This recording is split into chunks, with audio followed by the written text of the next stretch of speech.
Martial arts hotspots. A journey that will transform mind, body, and spirit. Untie the mysteries of close combat, where hands and feet are mightier than the sword. Where kicking and punching is more than a sport, it's a way of life.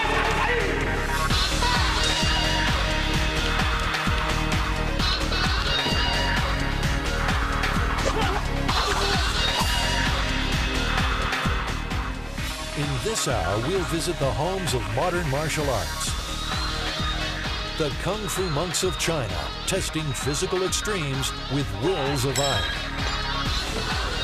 Powerful Thai kickboxing, where the only way out of the ring is often on a stretcher. The stick fighters of the Philippines, pulling no punches.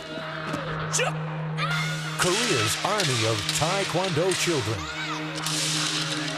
And Japan, where the ancient legends of the samurai are alive and well.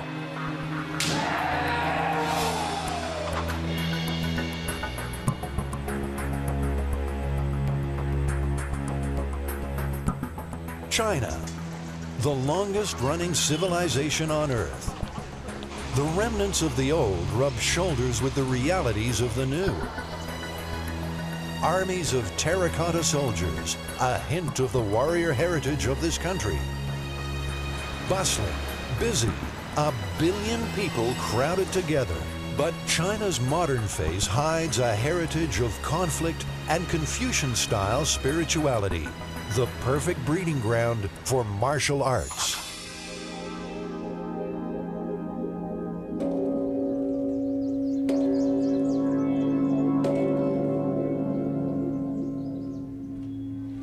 The morning call to prayer, a ritual practiced every day for thousands of years.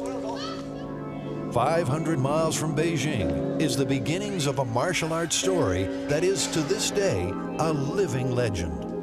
The Shaolin Temple is 1,500 years old. It has a great history, and anyone, whether in China or around the world, who studies Kung Fu always want to come to Shaolin. Like the Vatican is to Catholics, like Mecca is to Muslims, Shaolin Temple is both the physical and temporal home to the monks who have honed and refined the martial art we know as Kung Fu.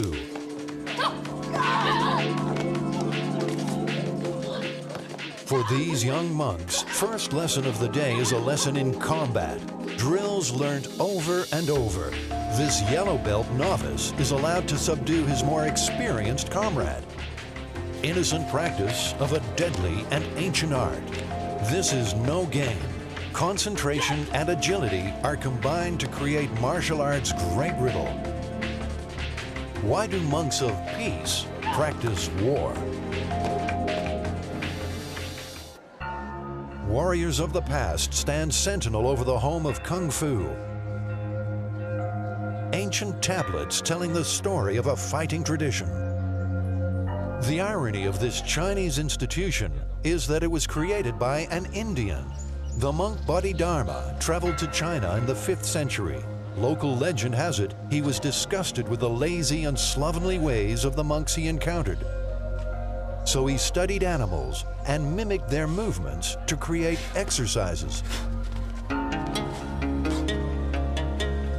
Shaolin's revered Grandmaster himself demonstrates the ancient moves.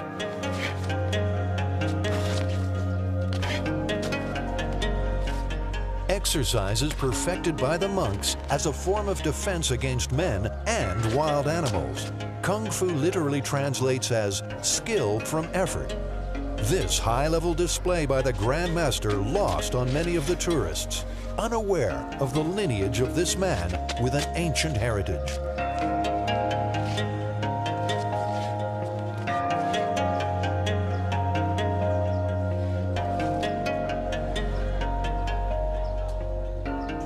The spirituality alone is just wonderful. It's a very, very rich environment for meditation and praying, and this is a really big part of the Chinese culture.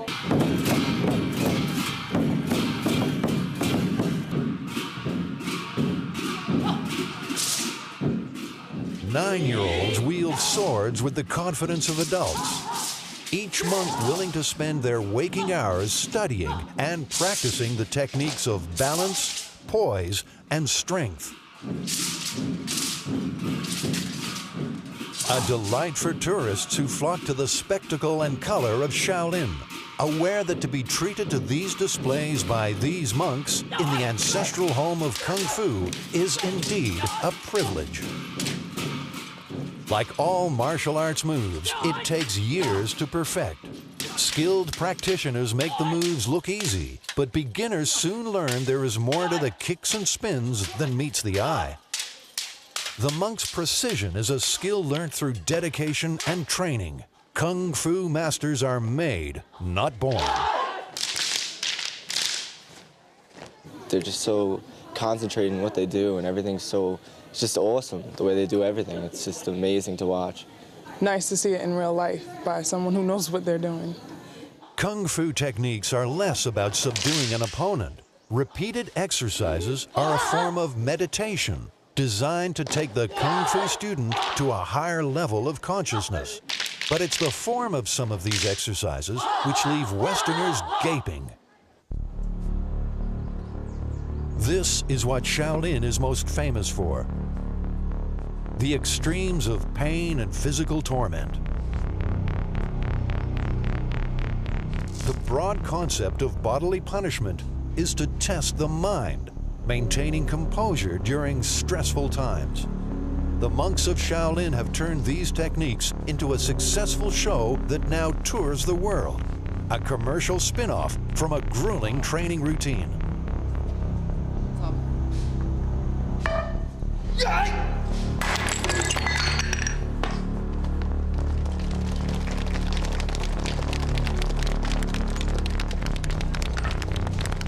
These superhuman skills have at times been rewarded or punished by Chinese dynasties. In the 18th century, these monks would have been killed and their temples burned by an emperor who feared their power. Today, their task is spiritual and commercial. They spend more time impressing tourists than plotting coups.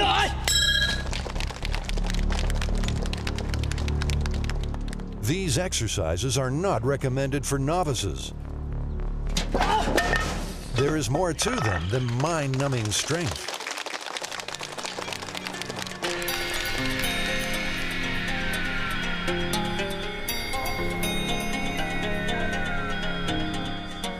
Coming to China is a dream, and coming to the source of Kung Fu, Tai Chi, Qigong, fantastic. It's not just monks drawn to the home of Kung Fu. The lush surrounds of the temple, a fitting location for the graceful movements of Westerners skilled in the art. Here, use palm seated, fist seated. Yeah. What?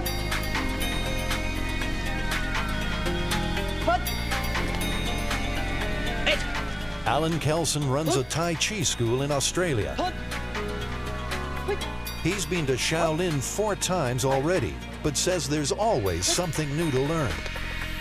Shaolin is a great place to come so we can improve our standards, our quality, get accreditation, so we can take the skills back to our countries to present this to our students and lift the quality in our own countries. Here. A Kung Fu class at schools like the Wushu Institute will cost about $20 a day, which is relatively cheap, until you consider a Kung Fu master could spend 10 or more years in training. The valley below teems with students who have heard the ancient call of Kung Fu and practice the leaps and twists for which the sport is famous. Unlike the monks, who search for a higher spiritual plane, these students are in pursuits of fame and fortune via a high kick.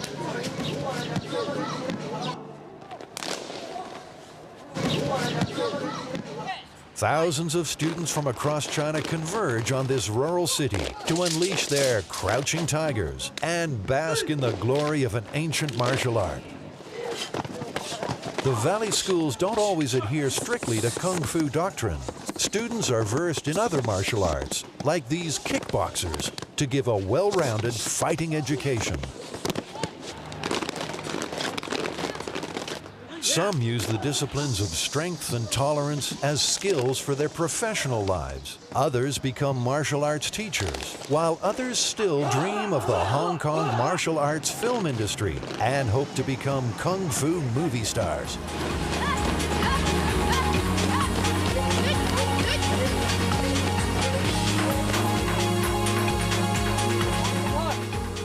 Not all who visit Shaolin are interested in developing their fists of fury. Many prefer to give their wallets a workout. The ever-present souvenir stalls cashing in on the Western wonder at this ancient martial art hotspot.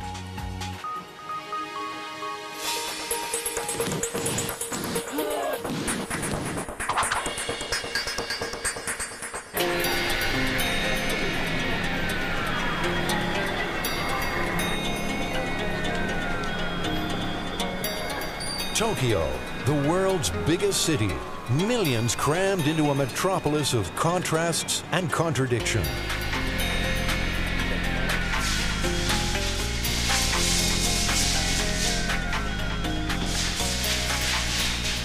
Even a society where space is at a premium can allow itself the luxury of extremes, like sumo wrestlers training in one of the city's master academies.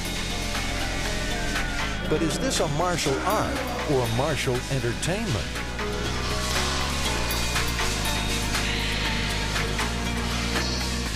While huge men in loincloths grapple with each other, there are Japanese martial arts which cater to the less rotund.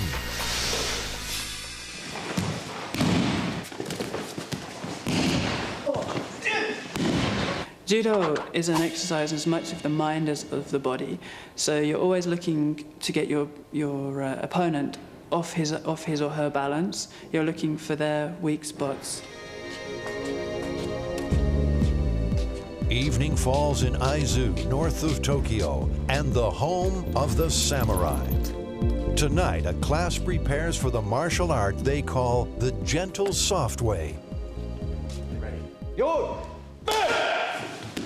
A judo master puts the students through its famed wrestling techniques, developed a century and a half ago to test combat skills. Judo developed out of a unique observation. An opponent's strength can be used against him to devastating effect. Studying martial art in Japan is a very special experience, particularly here in this city, which has a very long history of samurai and warriors. We're here in the school that was built to nurture the samurai. So I'm very honored to be able to study here. This was the first martial art to develop the belt ranking system, white for beginners, then working through the colors to black. A red belt signifies master level. Judo is practiced worldwide, but occasionally a foreign student goes to the heart of judo for some intense one-on-one. Students learn to move efficiently to master judo's explosive power.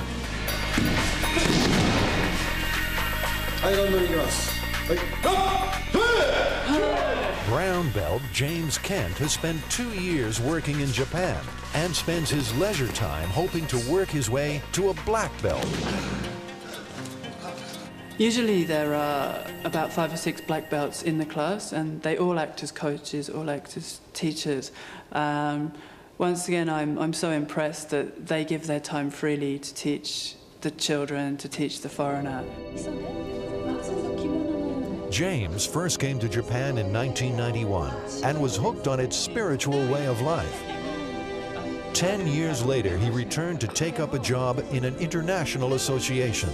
It gives him the opportunity to absorb every aspect of Japanese culture. In particular, judo. Working with his teacher, or sensei, Tetsuo Ohashi, James practices the moves designed to tip his opponent off balance. Not an easy task given the years of experience he's up against. Finally, with the help of his compliant and understanding coach, James gets the right combination of footwork and thrust.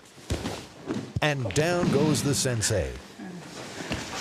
But there's no hard feelings. Judo is a great workout because it's very physically demanding from the warm-up onwards.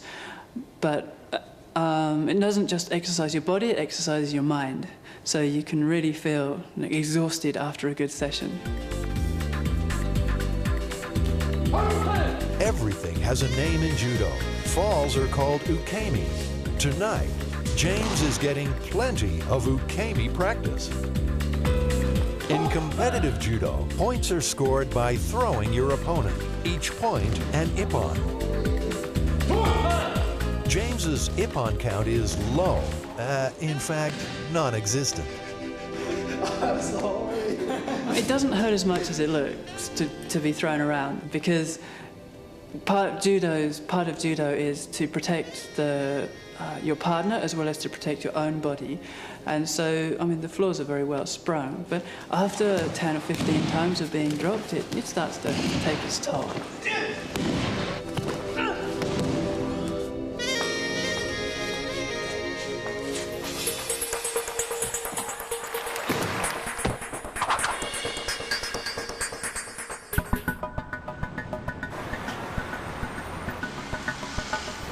Bangkok, Thailand, a city that stimulates every sense.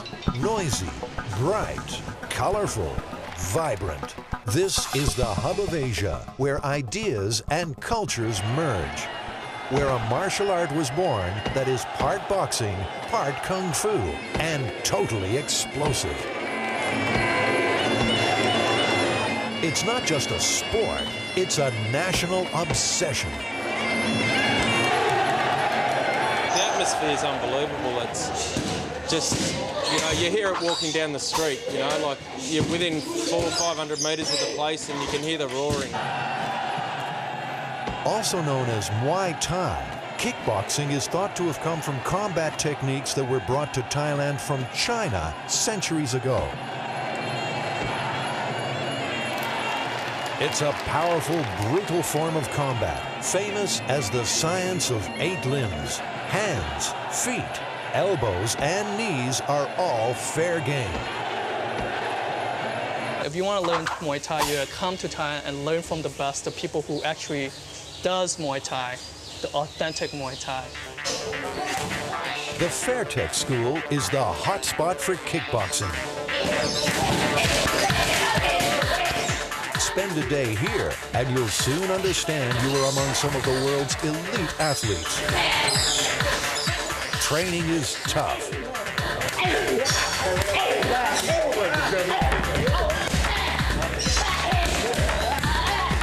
It's produced 30 world champions under the tutelage of the man known as the Muhammad Ali of Thailand, Apide Sithurin.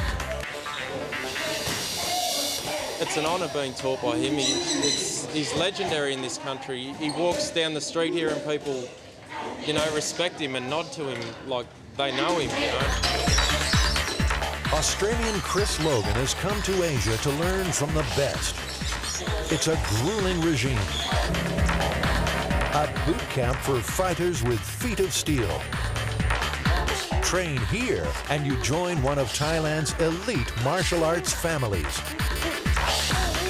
It's a great camp.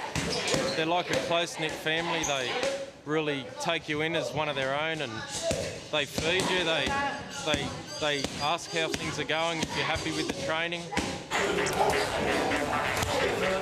Thais start young. This child learning to use his limbs as lethal weapons. Making it big in this sport can set you up for life. One of the up-and-coming stars of the school is 16-year-old Tongin Midjirian. His skill is evident. Lightning-fast punches and kicks. He has everything Fairtex want in their fighters. Focus, superb fitness, stamina, and strength. If you've been practicing so hard, the weapon that you release just comes naturally, like the kick, the block, the reaction, the reflex, the speed, etc. So he doesn't have to think, like, oh, what am I going to do next? Tongan readies himself for a fight in Thailand's kickboxing hotspot, Lumpini Stadium. If he can beat this fight, yes, you know, they prove to everyone that, yeah, he's good enough to be in the pro, and that eventually that his pay raise of the fight prize money will go up, and also his competition will go up in ranking. So it would definitely help him out in his career.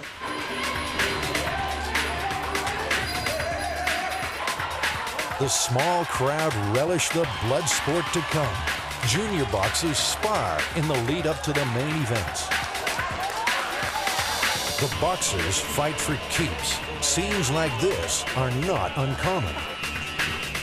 Tongan prepares backstage.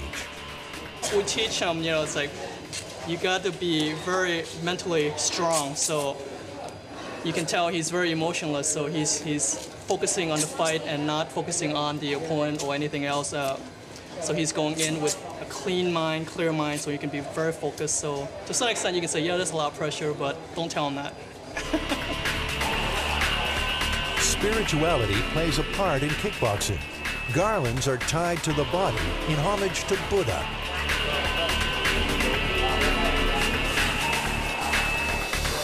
Prayers are offered.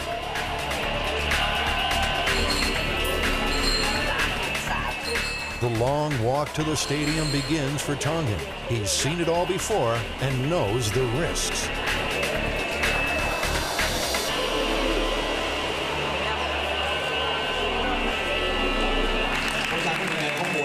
Pre-match warm-ups are a combination of practice and prayer.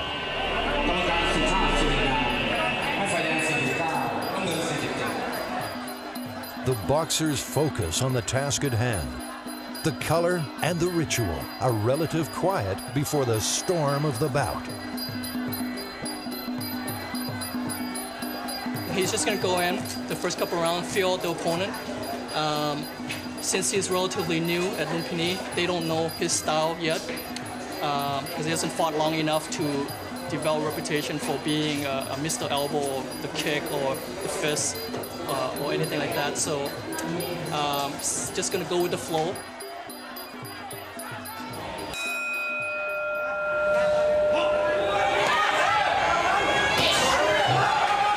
Round one. Kicks and punches are traded. A few Westerners enjoy the spectacle.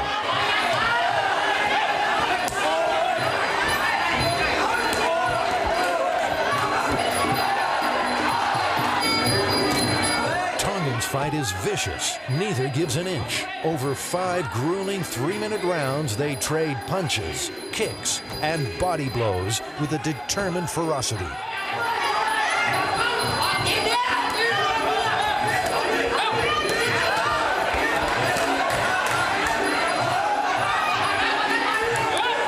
The crowd sense blood. The fight has entered the last round. Tongan's opponent lifts the tempo, landing blow after blow. But victory tonight is not for Tongan. Finished off with knees to the head. A legal move knocked down in the 5th. A bitter end, but not a setback. And he's still very young. He's only 16, so he has a lot of fights yet to come and has yet a lot to learn. His opponent offers comfort, the perfect Buddhist way to end a bloody battle.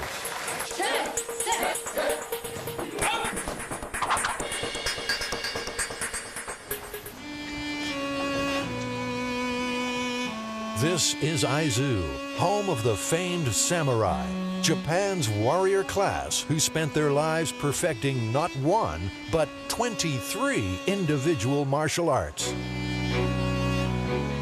At the Nishikan Martial Arts Village, the ancient combat of the samurai comes to life. Steeped in tradition, the rituals and lore of the samurai are kept alive by devotees. 21st century inhabitants no longer require these career soldiers to uphold the feudal system of the warlords. Ironically, modern Japanese hand-to-hand martial arts owe their beginnings to laws banning all but the samurai from carrying weapons. The peasants had to learn to deal with overzealous feudal lords with means other than knives. The lessons of the samurai are still alive in the traditions of 21st century martial arts.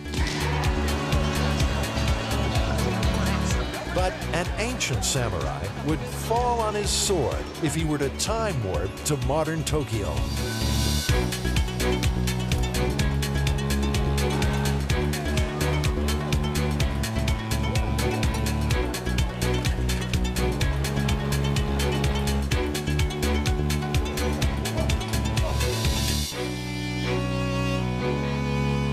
Meet Tetsuro Azuma, hairstylist to Tokyo's hip and happening.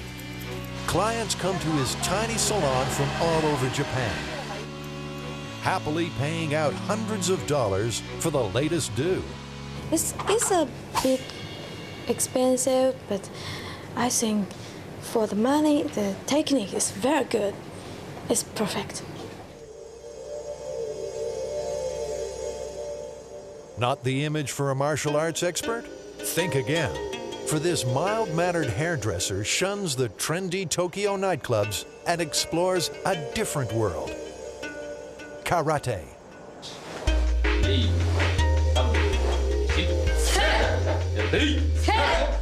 Tonight, Tetsuro has a special treat for his clients. They've joined him at a class with his master, or sensei, Mori-san.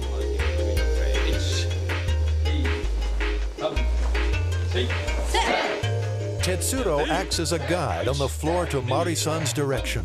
He allows others to spar with this 7th-degree black belt. Even in Japan, it's hard to find a black belt master at a higher level. Mori-san was once national champion in Japan and practiced his art 6 hours a day, 7 days a week. Now, he simply loves to share all he knows with his students. He's got a good balance. He tells us that the battle is not with the opponent. The battle's within ourselves. And it takes a special determination to keep it up. Australian Matt Reed is only a green belt, but is keen to improve. He believes karate is a great way to stretch his mind and his body. It's very different from when I was studying back home, even though when I was studying back home I had a Japanese master. But over here, as you can see, the ambience is different. You know, you're studying it here in the home country. It's totally different. Karate's roots began centuries ago in the southern Japanese island of Okinawa, where Chinese settlers and Japanese natives combined to create, literally, China hand. This term was modified to empty hand. Karate's use of hands, feet, knees, and elbows to immobilize an opponent became famous in the 1920s. A European boxing champ challenged any comers to knock him down. Only one man took up the challenge, a 51-year-old karate teacher. He knocked the much younger boxer out in one go. Every part of the body is considered a weapon, and if you add the right amount of power at a high speed, it's a deadly repertoire. The point of this martial art is to basically end a confrontation with one blow. So basically, if you think of it in those terms, it would look very aggressive, I believe, from your point of view. This view is taken from a specially mounted camera. It gives an idea of what it's like to be on the other side of a karate opponent. Fists flying, kicks landing on your head. No place for the faint-hearted.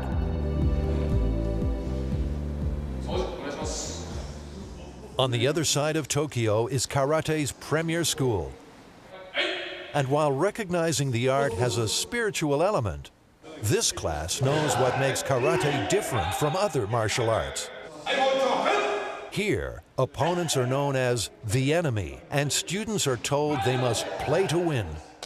The key is to outsmart your opponents physically and mentally, and hope you never have to use your martial arts skills outside a class or tournament. If someone were to, for example, attack you, you would like to end this confrontation in the best way possible. Might be running away, or if you can't get away, then it would be to finish the fight. Californian Dan Cook shunned regular sports as a child. Karate became his thing. He became a second-degree black belt in the U.S., but then he moved to Japan. So it felt as if I was moving underwater and everybody else was moving in the air, flying. So it was very different. I've learned so much in the years that I've been here. He had to become faster, stronger, and relearn the martial art he'd already spent years studying. Basically, the focus is much more on speed. So what's much more exciting here is that we move much more quickly than we did back in the United States.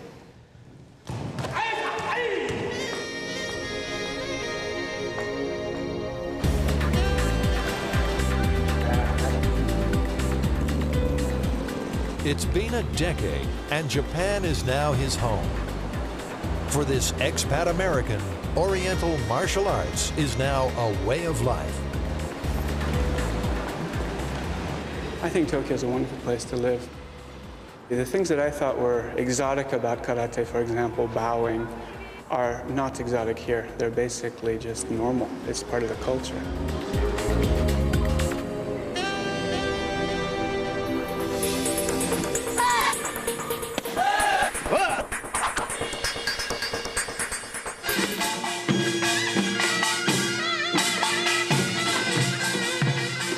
Traditional folk dancing in South Korea, a rare peek into a world almost forgotten in the drive to modernize.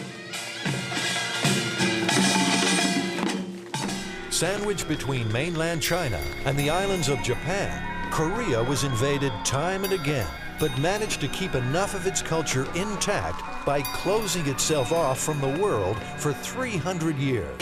Now, it's a country divided.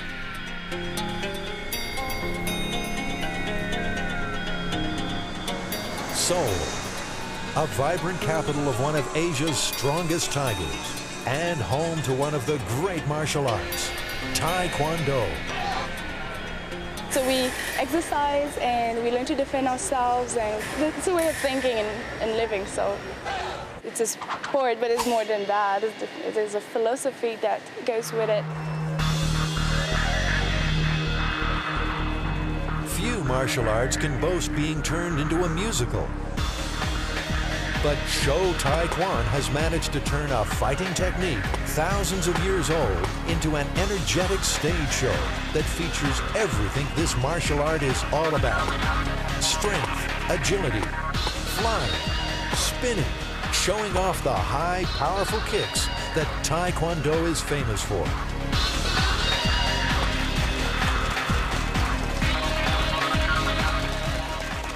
Performing on stage is one thing, but it's the practice behind the performance which makes this martial art dynamic.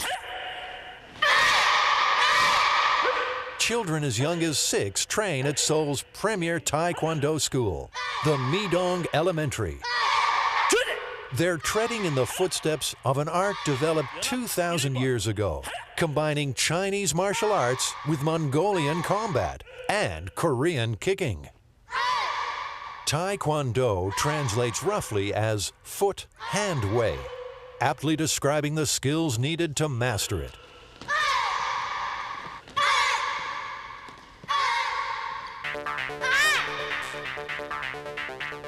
Breaking wood is a favorite technique, showing the skill and dexterity needed to become a master.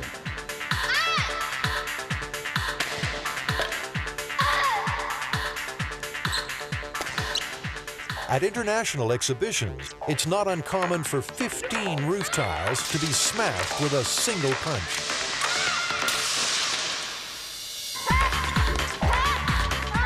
These gladiators in the making are skilled at going head-to-head, combining an impressive array of high kicks with blocks and parries.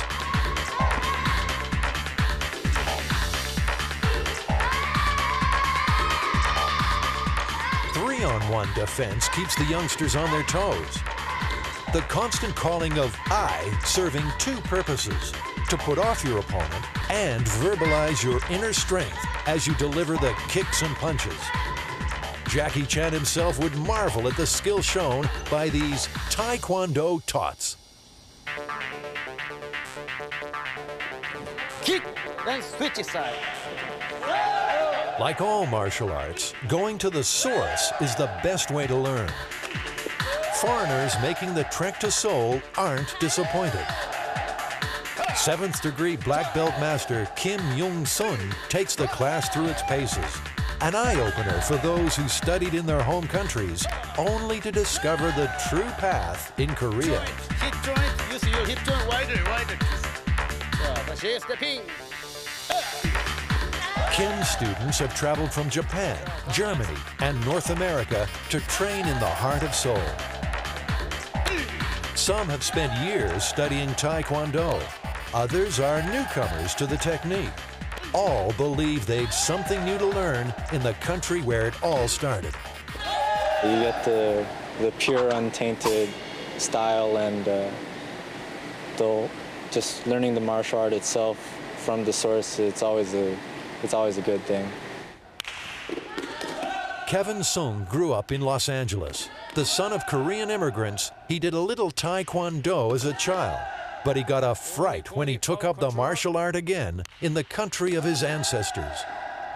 Oh, I couldn't walk for about a month. Okay, good. Longer the better. Bang! Let's. Connie Newman studied Taekwondo for 8 years in Germany before she came here. A serious competitor back home, she had an eye on an Olympic medal. She came to Seoul to sharpen her skills, but was shocked at the difference. Do it nothing or they do it 100%. There's nothing between. So in Germany you can do Taekwondo a little bit and a little bit more, but in Korea you do or you not do. Connie was in with a chance of winning gold. Koreans may dominate the sport, but the world's first ever Taekwondo medal was won by an American.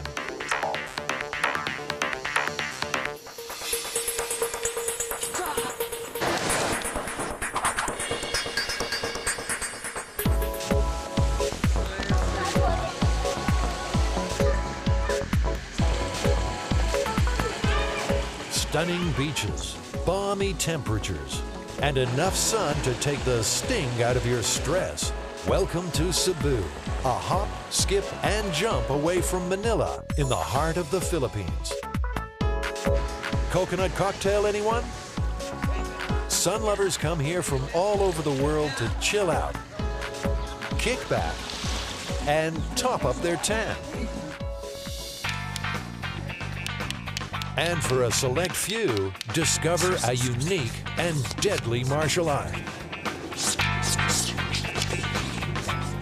Long before Bruce Lee made an art of fending off multiple attackers, the practitioners of Eskrima were twisting and turning with sticks and knives. Unusually, this Filipino martial art teaches you how to use weapons first and fists later.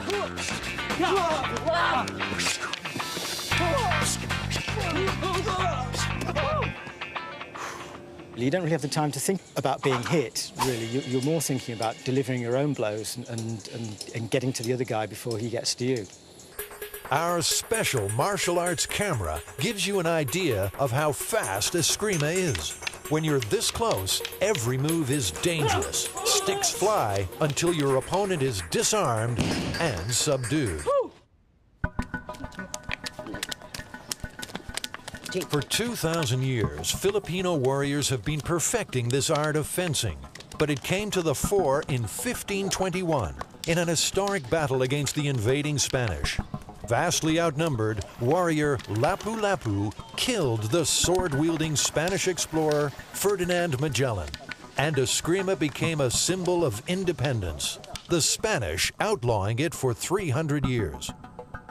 We have stick fighting, we have knife fighting, there is blade fighting, punch and kick.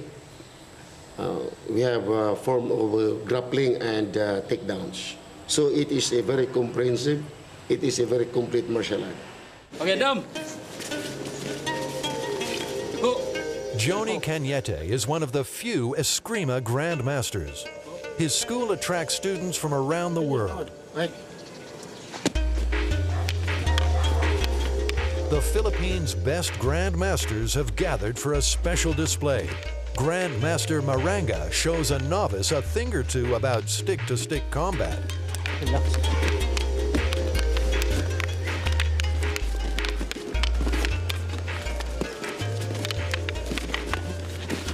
We don't only teach them the martial art, but also to develop good discipline and character.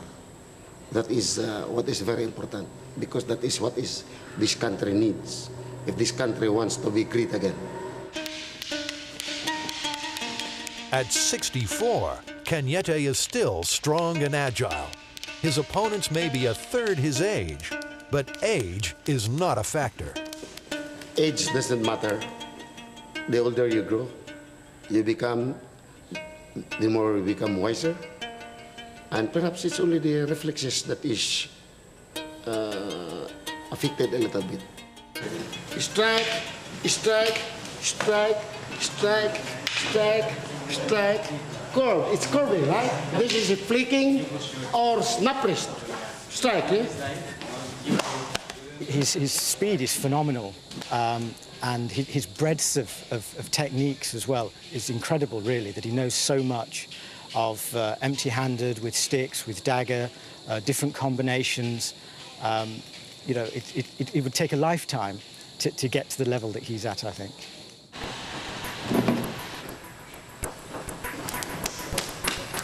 It's the knife work which sets Eskrima apart from other martial arts. The Grandmaster spars with his prize student and nephew, four-time national champion Val Pableo. This is the defense posture to ward off a knife attack, a mixture of blocking and counter-defense, practiced over and over. Now this is what you do. When you start, you block, you counter, low, slide up.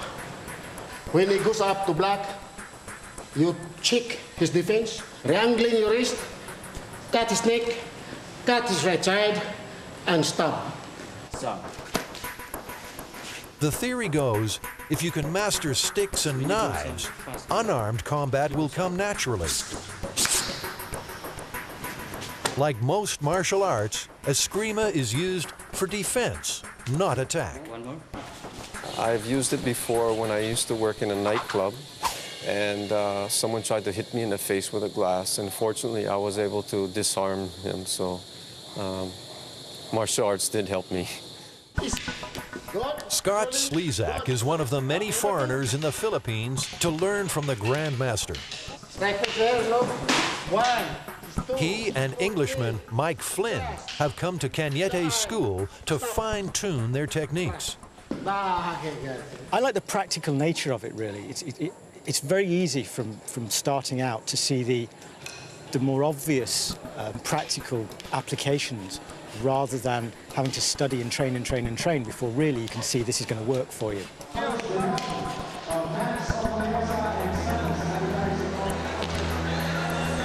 The real Eskrima action takes place away from the school and in the tournaments organized at a local shopping mall. Drawing a crowd of onlookers, senior practitioners demonstrate the correct techniques. Then the competition begins proper. And it's not just the men who are in the thick of things.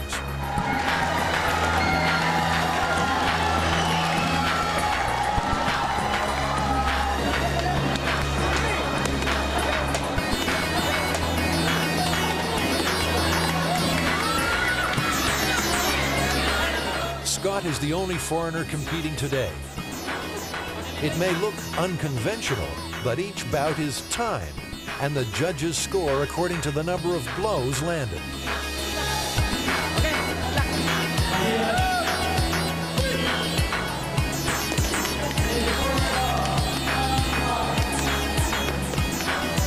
It's an intense contest. Neither fighter can afford to slow down, or his opponent will gain the upper hand.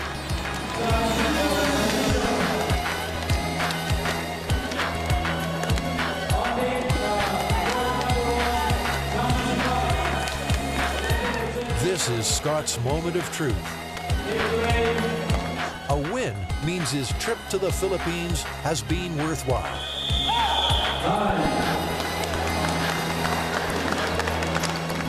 Winner from Hawaii, Scott Cesar Red. I feel good because I train hard. It's always worth the pain. Hard work pays off.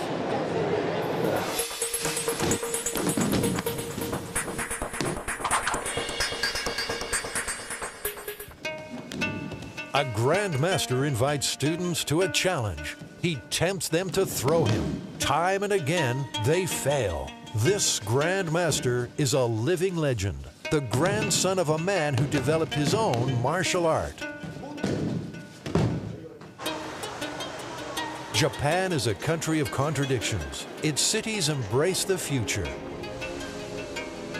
but its countryside clings to the proud traditions and ceremony of the past. Americans Doug Williams and Chris Valpiani have chosen the latter, shunning technology for a walk on the spiritual side. I want one green pig. Doug Williams spends his working day teaching first graders the finer points of English. One green pig and one pink rabbit. So, ina, hi, ina, hi. Okay. Good. Hi, good job, Mina. Good job, good job. Yeah, we'll just review the... But his relationship with the school is much more than a professional one. His supervisor plays a very special role in Doug's martial art life. Doug's school supervisor reemerges as his Aikido master, Sakai-san. Aikido is neither a sport nor a martial art. It actually means way of harmony and is all about deflecting conflict by sending energy back on your opponent. It's renowned for its circular, harmonious movement, which disguises the actual force behind it. I mean, being here would be like maybe studying classical music in Austria. You've got the history there, you've got the atmosphere behind you.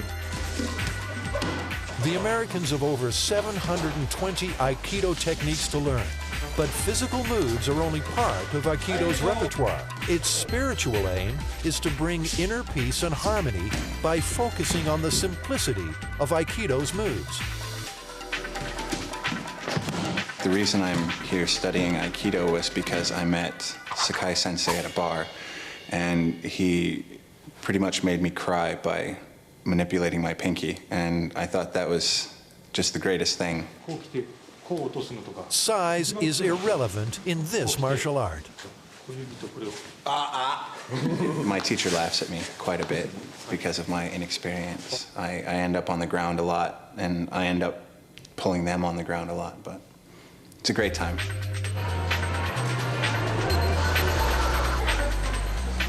But the ultra-modern facade of Tokyo can cope with Aikido's harmony. Hello, konnichiwa. How are you? A different group of expats meets for coffee. This innocent start to the day lies in stark contrast to events later at the international home of Aikido. Coffee time chat is forgotten, for these students are developing their inner strength through outer exertion.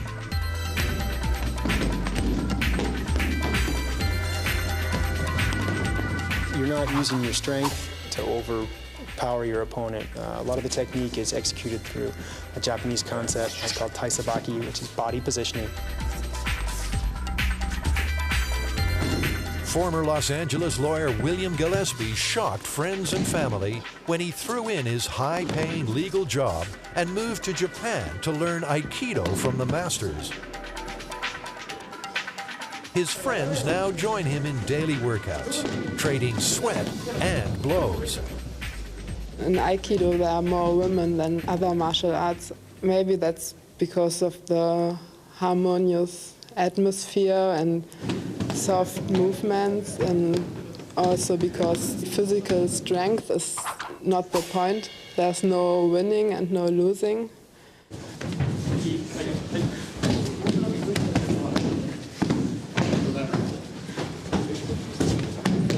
I really love the idea that you, for 1 hour every day, you can completely focus your mind and your body on one thing only, and it's just that ideal amount of discipline which I really love. Aikido was developed by Morihei Ueshiba in 1925. At the age of 80, he could still pin an opponent to the ground with his finger. Today, the family tradition is kept alive by his grandson, Moriteru. He says he was born into it. He has a special treat for the students, a rare demonstration of the skills he learned from the moment he could walk. His secret is Aikido's higher state of awareness. Moriteru can sense and preempt an attack before his opponent is upon him. The gentler movements hiding a force that has disarmed exponents of other martial arts.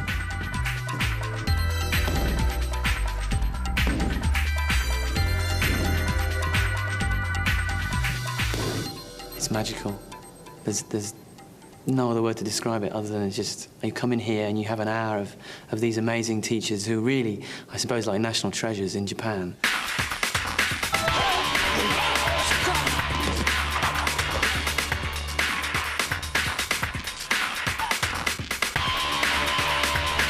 Martial arts hotspots, the spiritual and physical homes of the modern-day gladiators of the fighting sports, where discipline, strength, and agility combine, revealing themselves to the world.